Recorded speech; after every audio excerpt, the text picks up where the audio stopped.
Hi, Hello. I'm Maureen. Maureen, hi. David. Thank you for agreeing to talk to us today. Obviously, this is not a normal setting for when we would do an interview. Tell me your name and tell me where we are.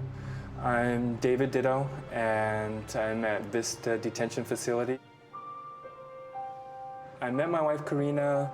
I was on vacation from school, my junior year in college. She was his American dream, and she had always thought she would live in the United States with this handsome American. Just a really amazing, beautiful, friendly, happy, faithful human being. She was a relatively sheltered girl living in La Paz, Mexico, and she immediately fell head over heels for him. The closer I got, the more I got to know her. There was something right from the beginning. She loved her life. She loved her husband. She loved her children. She was a beautiful, loving wife. From the outside looking in, the Ditto family looked like it was the perfect family. My wife hurt herself running down the stairs. Can you bring an ambulance? I heard a horrible falling down the stairs. Bang, bang, bang, bang, coming down the stairs. I jumped up and ran over and found Karina laying at the foot of the stairs. When the paramedics walked into the house, Karina Ditto was laying on the floor in the foyer. She had her hands to her side, and she was covered in blood. Did you believe that Karina was going to make it? I kept asking them, you know, is she okay? Is she okay? Does she have a pulse? It was a fall, it was suspicious. Karina had many bruises all over her body, and she had a laceration to the back of her head. Were you ever violent with Karina? No. I don't believe that David ever hurt Karina. That's all just lies. David Ditto controlled every single aspect of Karina Ditto's life.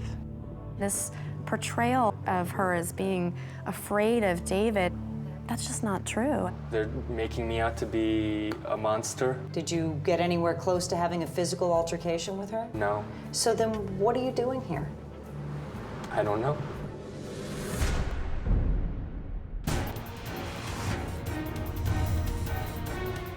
I'm Maureen Maher. Tonight on 48 Hours. Shattered dreams.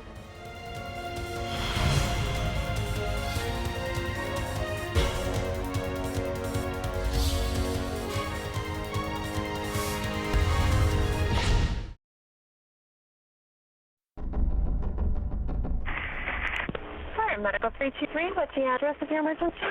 7723 Canyon Point Lane. It was the early hours of March 12, 2011, My wife hurt herself running down the stairs.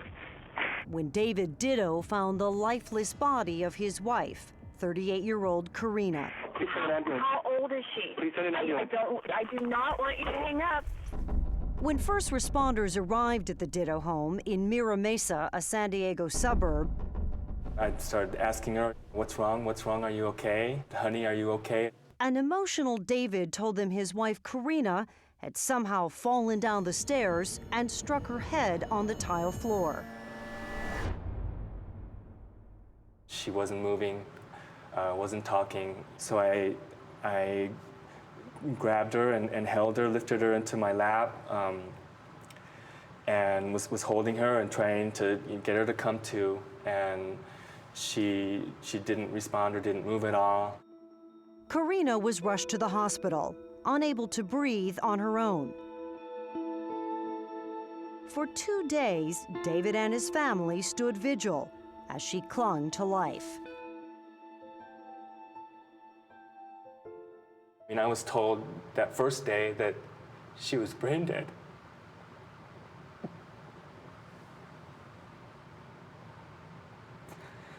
And that it was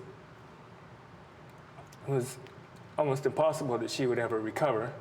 Then, the next doctor or nurse, the next doctor would tell me, it's still the same situation. She's not going to recover. And it was really hard. I think at first it was just so hard for him to believe. They had their life planned ahead, and it was just so hard to accept that this actually was happening. Well, there was a... David's mother, Pat, couldn't believe what had happened to Karina. the beautiful young woman who had captured her son's heart 20 years ago. This was the girl. This was the one that was going to be his wife. It was the summer of 1993. David was on college break, vacationing in Mexico. On his way to Cabo San Lucas, he stopped in the tranquil resort town of La Paz. Stopped to have lunch on the waterfront, and was parked in my car, looked across the street, saw a pretty lady with pretty eyes and a beautiful smile, and she caught my eye. Karina was a shy 20-year-old girl. She'd smiled at me once or twice, and I got up the nerve to go over and talk with her. Would you describe it as love at first sight? As close to love at first sight as you can get, I believe, yeah. When she was 8 or 9 years old, she'd say that she wanted to date an American. Karina's mother, Sylvia, owner of a beauty salon in Mexico, knew her daughter was instantly smitten with David. She, however, was not. At first, I didn't trust him. Why? He was too good-looking, and I said no. It's not possible for him to fall in love with a person like my little girl. And I asked him, why her? She's Mexican and has different customs. Karina spoke no English, and David spoke little Spanish. But often, love has its own language. The two sparked up a long-distance love affair through phone calls and letters, and within a year, they married. They first had a civil wedding in La Paz with Karina's family, and then a traditional ceremony in San Diego with David's family. My stepdad, Bill, walked Karina down the aisle since her dad wasn't here to walk her down the aisle, and that was really special. David's sister Maggie was one of Karina's bridesmaids. It was a beautiful wedding, it really was. The pictures, and when I look at them now, I think, oh, Karina was so young, my brother was so young. I remember he had cut his hair, I think probably to please Karina's parents, or her family more. Newly married at the tender age of 21, Karina left her family and all that was familiar behind to start a new life with her new husband.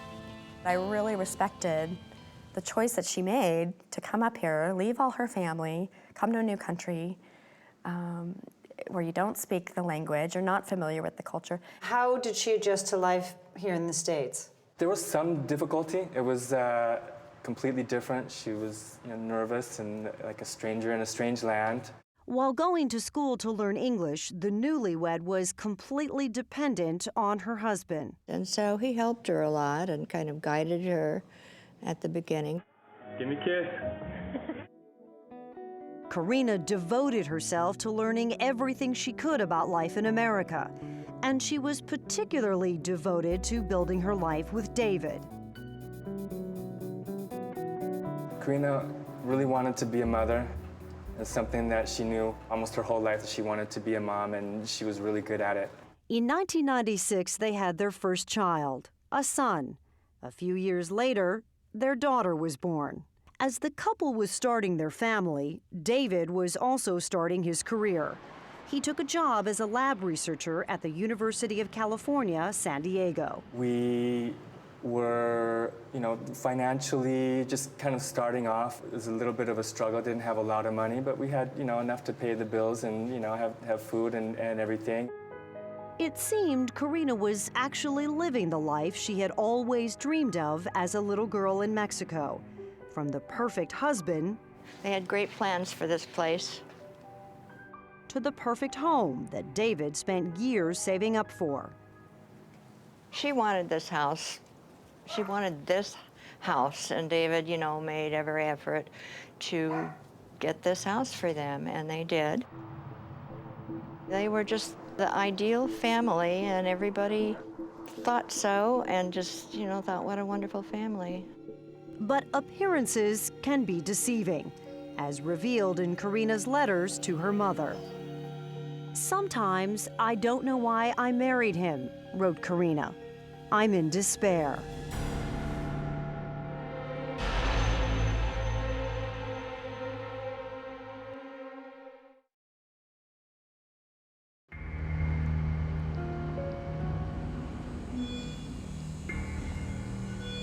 As Karina Ditto was fighting for her life, David Ditto was describing to first responders the events leading up to and immediately after his wife's horrifying accident. Earlier that evening, the kids went to bed. Then Karina and David settled in for the night to watch Braveheart, one of Karina's favorites. We got our snacks and candy and chips and drinks and stuff. And we were watching the movie. At some point, they paused the movie so each could use the restroom. David used the bathroom downstairs. Karina went upstairs. David returned to the living room. What happened next was simply unthinkable. I heard the cat screech at the top of the stairs, and I heard just a really noisy bang, bang, bang, bang coming down the stairs. And I jumped up and ran over and found Karina laying at the foot of the stairs. And she wasn't moving, wasn't talking. David says he grabbed Karina and pulled her away from the stairs. Kneeling by her side, he shook her. When she didn't respond, he began CPR. Finally, Karina started moving. She was grabbing on me, trying to pull herself up, and I was holding her up. And then she just stopped moving. She just kind of collapsed and was laying there lifeless in my arms, and I didn't know what to do. I laid her back down, and I don't remember if I started doing CPR again or not, but I realized that I just didn't know what was happening to her. And that is when David made that 911 call. My wife hurt herself running down the stairs. Okay. Can you bring an ambulance? Okay. Are you with your wife right now? I need to go get her. It was just after midnight. First responder Lisa Challender was on duty. We were expecting to see a fall. We were definitely not expecting to see a cardiac arrest. Karina's heart had stopped, and she was covered in her own blood from a gash to the back of her head. The amount of blood surprised the experienced paramedic, but it was the location of Karina's body that immediately made her suspicious. The stairway was here, and the patient was over here, so you don't fall down the stairway and then bounce around the corner. From the blood pattern around Karina to these scratches on David's face. He said that when he was doing CPR at one point, she had come back too, and then he got the scratches on his face from that. Lisa felt the scene actually suggested there had been an intense struggle, and that David's story didn't add up. She had so much blood on her face that if he had put his mouth over her mouth, he would have had her blood on his face. Given their concerns about David's behavior and the suspicious nature of the scene, first responders called the police. But here at the house that night, David repeatedly told them Karina's injuries were the result of a fall down the stairs. So police allowed him to leave the scene to be at his wife's side at the hospital. What the cops didn't know at the time is that over the years, there had been problems in the Ditto's marriage. When you fought, would it get verbally abusive? There's only one time that I could recall, and it was, more than 10 years ago. Karina and I were arguing about something, and she was really upset, and she asked, I just want to know one thing. I want to know if I make you sick, or if I'm sickening to you. And I just said yes. One of the few people who knew about the problems in David and Karina's relationship was Karina's mother. He wants to tell me what spoons I should use when it's time to eat. He wants to tell me how much water I should use to water the plants. He punishes me with money. He takes it away for months. Karina confided in letters to her mother that David had become impossible to live with and that she wanted to leave. There's times that I don't even want to speak to him. I don't want him to touch me. I have to tell him that sometimes I can't stand the situation. Would she have described you as controlling of her? I don't think so. She had freedom to, do the things that she wanted to. Were you strict with her about what she spent and where she spent it?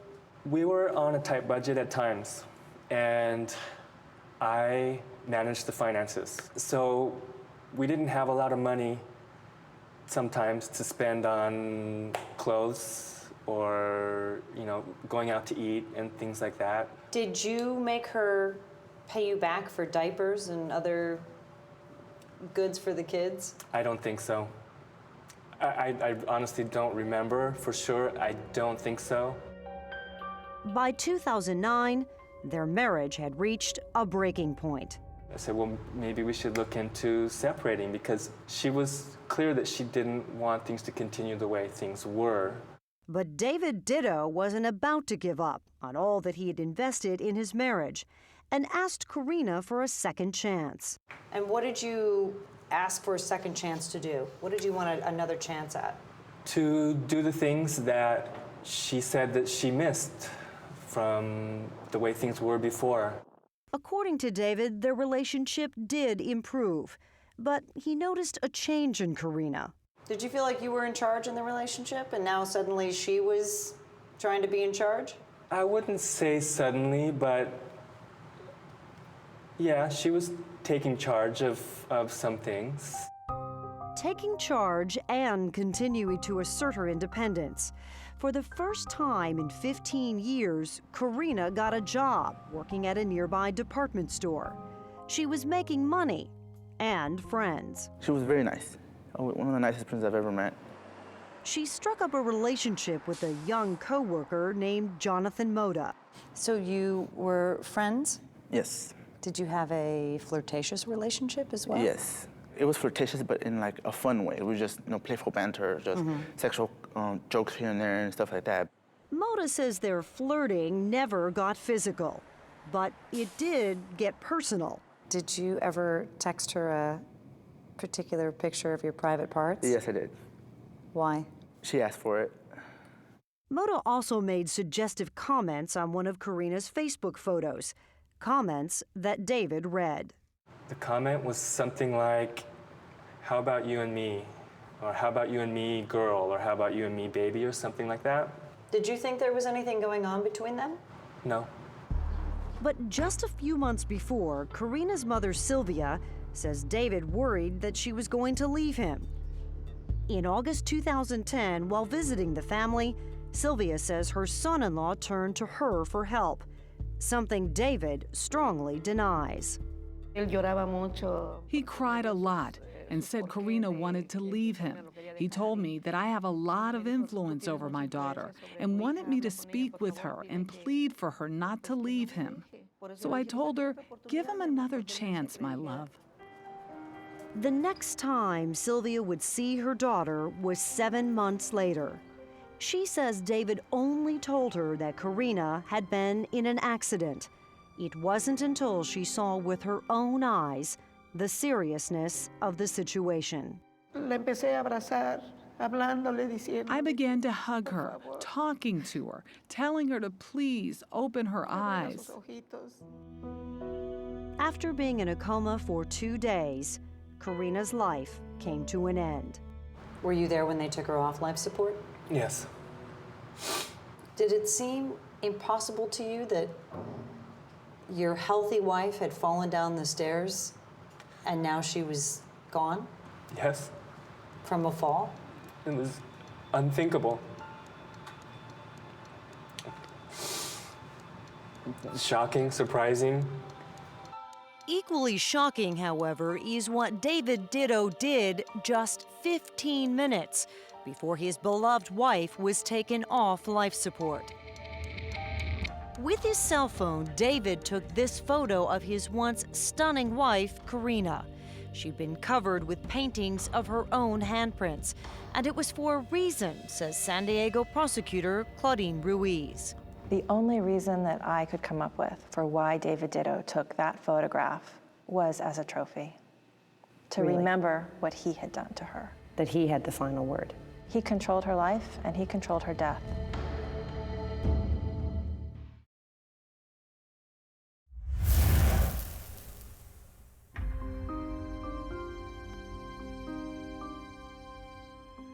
I know what happened that night, and I know that I didn't kill her. I know that she fell down the stairs, and she obviously hit her head and hurt her head. For veteran San Diego homicide detective J.C. Smith, Karina Ditto's brutally bruised body told a different story. Karina had many bruises all over her body, and she had a laceration to the back of her head. She also had bruising and swelling to the front of her face, both of her eyes. Smith says Karina struggled violently until the bitter end, so violent that it left marks on David Ditto. That was consistent with domestic violence, with a fight, with a woman scratching and fighting for her life. Reaching up and clawing? Yes. But if there was a violent struggle that night, wouldn't the commotion have woken up their 14-year-old son and 10-year-old daughter? Both the children were upstairs sleeping. You would think that with all the noise of a struggle, with the paramedics coming, the firefighters responding with lights and siren, and all these men coming in with equipment to work on a victim, the children never woke up. And David had access to narcotics, and we thought possibly he used the drugs on his kids. Did you give your children anything that night to make them sleep? No, absolutely not. And what do you think about that accusation? That's a pretty strong accusation because it clearly implies premeditation. It's baseless, like most of the insinuations and accusations. By now, detectives were having a tough time buying any part of Ditto's story. So these are the stairs inside the Ditto home. It shows 11 carpeted and padded stairs with a tile floor at the bottom. Now, I know that this photo obviously was taken a few months after the incident. Do you remember seeing any scuff marks along the side, the banister being pulled off, the railing having any sort of marks on it, any blood anywhere around here? Just a few days after the homicide, we inspected the walls and the railing and the floors and the carpeting. There was nothing. No blood on the carpet at all. The railing was fine, no damage, no problems at all. Investigators also say one of the most disturbing red flags was this large bruise found on Karina's thigh. I think David stomped on her and kicked her. And that right there really made me and the other detectives think that we're dealing with an assault and not a fall. Were you ever able to find a shoe that matched that in the house? We didn't find a shoe that matched perfectly. Detectives may have strongly suspected David Ditto was lying, but they needed more solid evidence. And they got it from the San Diego County medical examiner, Dr. Othan Mena, who says Karina Ditto did not accidentally fall down the stairs. Instead, Dr. Mena says she was beaten and strangled. There were too many injuries to be explained by what we were told happened. Therefore, I had to find what it was the reason her heart stopped.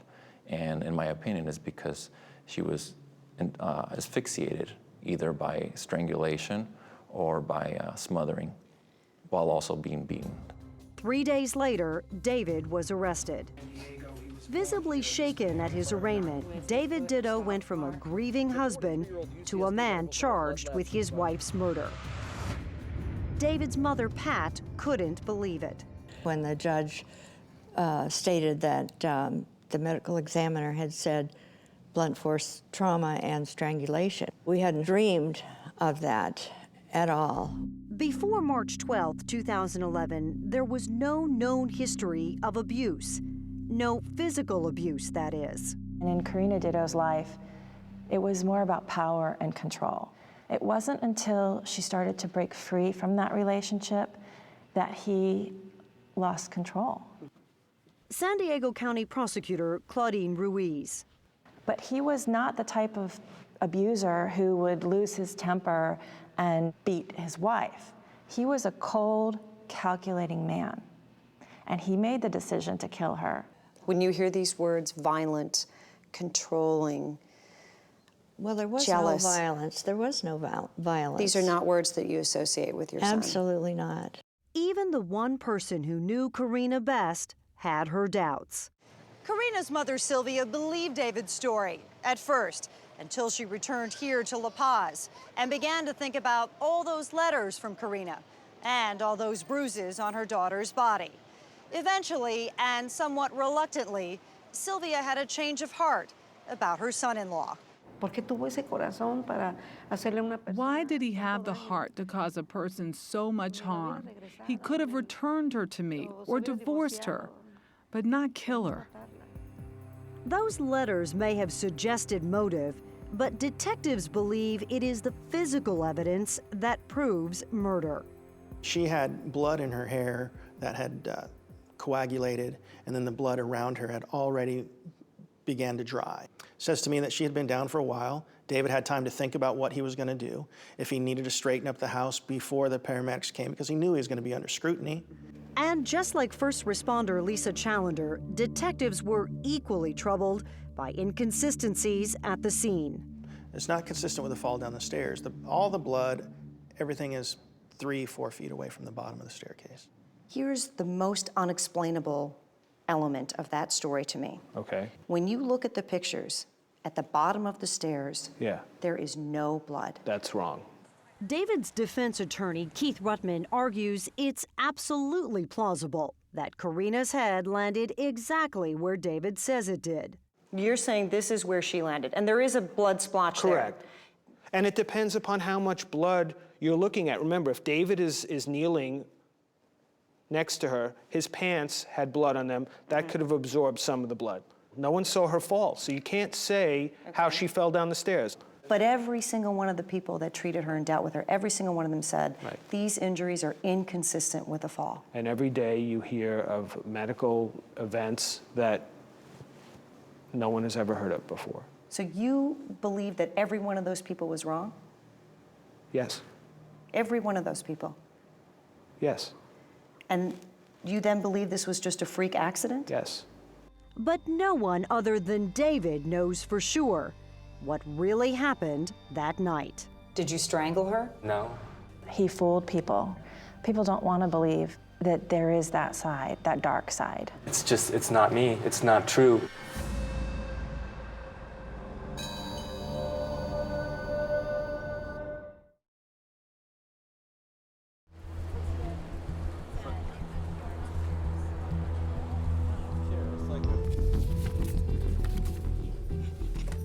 Karina Ditto was 38 years old. She would have been 39 today. As David Ditto's murder trial begins, prosecutor Claudine Ruiz wants the jury to focus in on the horrifying details of her version of this case. She scratched at him with both hands, but he pinned her arms back, and he restrained her with his body. Then he slammed the back of her head, and her head started bleeding. Ruiz marches witness after witness to the stand. I do. Forensic experts, first responders like Ray McQueen. Based on that cardiac rhythm, that's a complete dead heart. Witnesses make the case that Ditto's story of a fall down the stairs just didn't add up. Medic Lisa Challenger.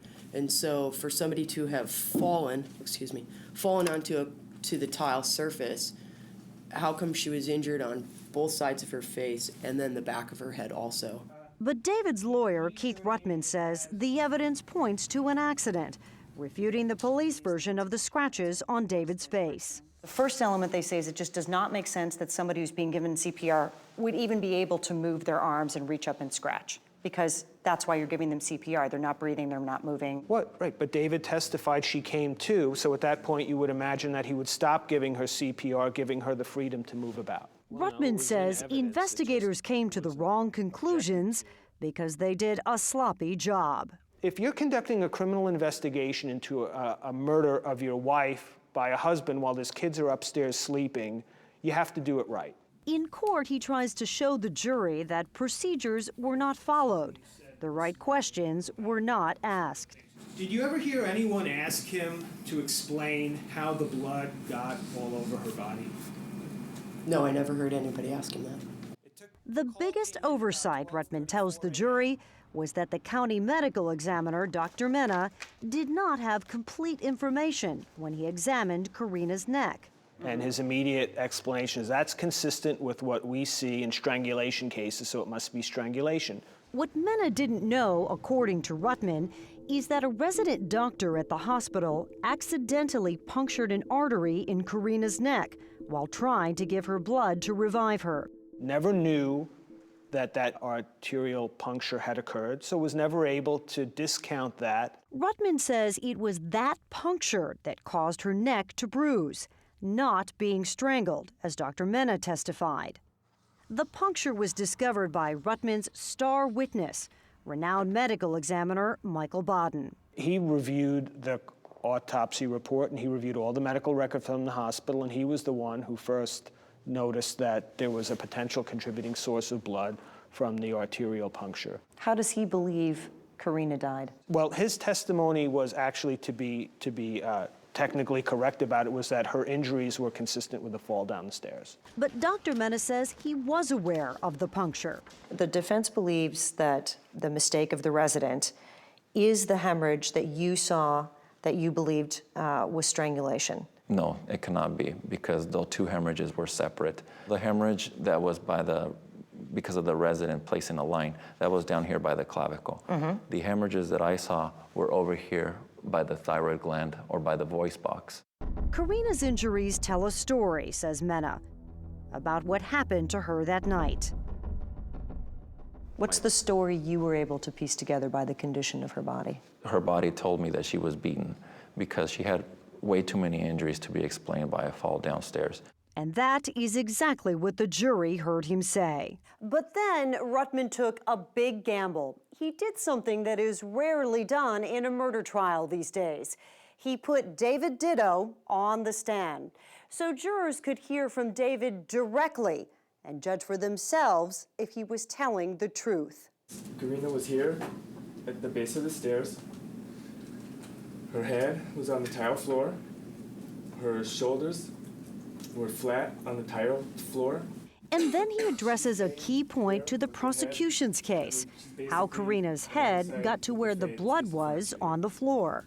So I was holding her and I lifted up her head and shoulders and kind of just pulled her, and then just kind of took steps with my knees and pulled her several times until she was laying alongside the thing. Okay, thanks.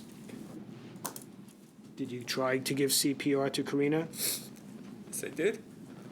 Was she moving? No, she wasn't. Was she talking? No, she wasn't. I lifted her up and held her in my arms. Just her head and her shoulders. I just said, honey, are you okay? Trying to wake her up. Were you able to wake her up? No. David also got emotional when he acknowledged there were problems in his marriage, but said both he and Karina were working hard to save it. We talked a lot and cried a lot. But she said yes, and she wanted to try again. Jurors had to weigh David's testimony against that of Karina's mother, who told them of his controlling ways as described by her daughter. For example, you water the plants at a certain time. La comida a tales horas. Food at a certain time. Teléfono tenía tiempo para hablar a nosotros. The phone, she had set time to talk to us, to call us. Good afternoon. In closing arguments, Ruttman tells jurors that even if there were problems in the Ditto's marriage, that is not enough evidence that he killed her. What she would tell her mother, sometimes I feel like I want to be single again. Everybody feels that way. Everybody. At one point or another in your marriage, everybody feels that way. And he says the fact that David Ditto's story is so odd is precisely why it had to be true. You'd think if he planned all this, he'd have a better story put together. The blood would be in the right places. The injuries would be consistent with what he saw. That's not what he said. And he backs up his point that it was a freak accident with some mathematics. If it's a 1 in a million chance that Karina Ditto fell down the stairs and hit her head in just the right way, it's a 1 in a million chance, that means it happened to 311 people last year. 1,000 if it happens in China. But Claudine Ruiz isn't buying any of it. She wants the jurors to believe it was cold-blooded murder. This was no accident. And the bruises all over her body tell you that.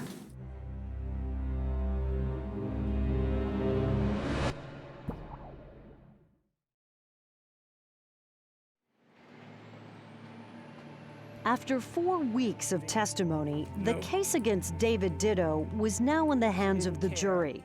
His attorney, Keith Ruttman, was feeling optimistic. I was confident that we had presented the best case that existed and that they had left too many unanswered questions for 12 people to conclude that David just upped and murdered his wife in the middle of the night with his kids upstairs. Unlike Ruttman, David's sister Maggie was not as optimistic. After our attorney's closing argument, that's when I felt worried. Our closing argument just was not, it didn't drive the points home. It took only 1 day for the jury to reach a verdict, and that made David's mother, Pat, very nervous. I felt that because they came to a decision so quickly, they did not consider all of the evidence. We, the jury, in the above entitled cause, find the defendant, David Patrick Ditto, guilty of the crime of murder. Guilty of first-degree murder. The verdict stunned everyone who believed David was innocent. I never dreamed that they would find him guilty of first-degree murder. I mean, that was over the top. I was shocked. But no one was more shocked than the defendant. I really didn't think there was any way I would be convicted. I didn't think it would be possible to convince a jury of 12 people that I killed her when I knew that it wasn't true, and I knew that some of the evidence, looked suspicious, and I saw some problems, but it didn't prove anything. It didn't prove that I hurt Karina in any way. Was there a particular piece of evidence or someone's testimony that came to the forefront right away? For me, it was the medical examiner's evidence. We sat down with 3 of the jurors. Francine Fullman-Miso found that Karina's injuries told an undeniable story. Just seeing the pictures, of her, just seeing that because that was so objective and convincing for me. Juror Christine Ellis. Even though we had all the testimony about their relationship, everything, I was trying to go on the actual physical evidence that they brought forward. And it just didn't seem that they could possibly be from a fall down the stairs. I lifted her up and held her in my arms. Nor was juror Patricia Welk convinced by Ditto's story.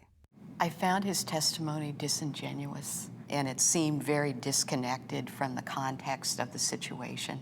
I was troubled by that. It's sad to think that someone went through that kind of pain at the end of their life, Do you believe justice was served? I do.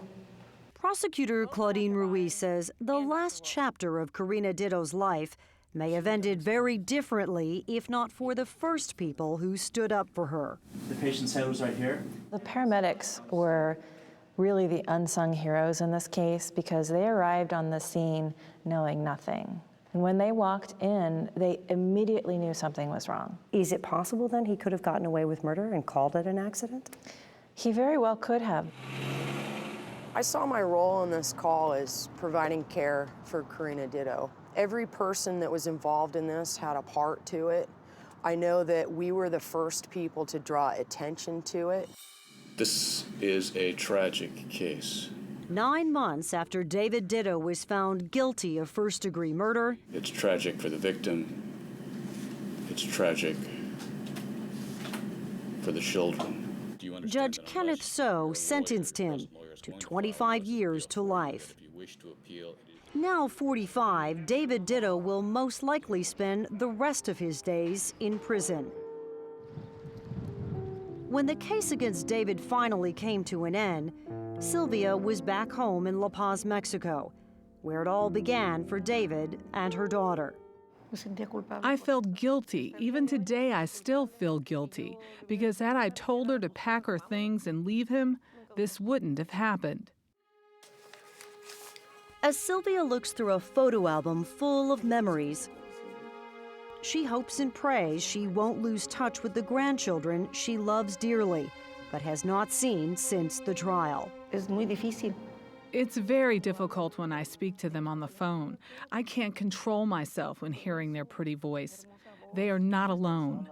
They have a lot of family here, and we love them. The children are now living with David's sister, Maggie, and her family. You still have photos of David and Karina in your salon and all over your house. How do you feel about David Ditto today? I only see him as a son who left, a son who made us feel good at one time, a son who behaved badly, but I have him in my heart. I don't hate him. I forgive him.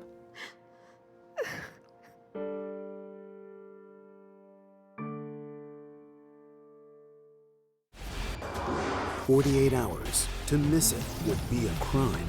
Were you at all prepared for what happened in this case?